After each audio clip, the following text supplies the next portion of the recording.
रसूलुल्लाह सल्लल्लाहु अलैहि वसल्लम की कुनियत कौन सी है?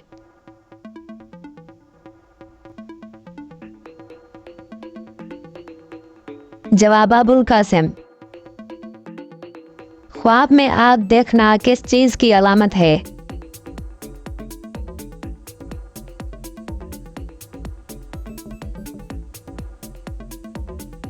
जवाब कर्ज से निजात और तरक्की की अलामत है।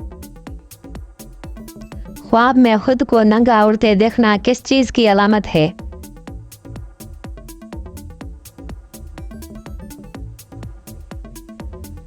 जवाब पोशीदा गुनाह फाश होने की अलामत है। काबतुल्लाह को किसने आग लगवाई थी?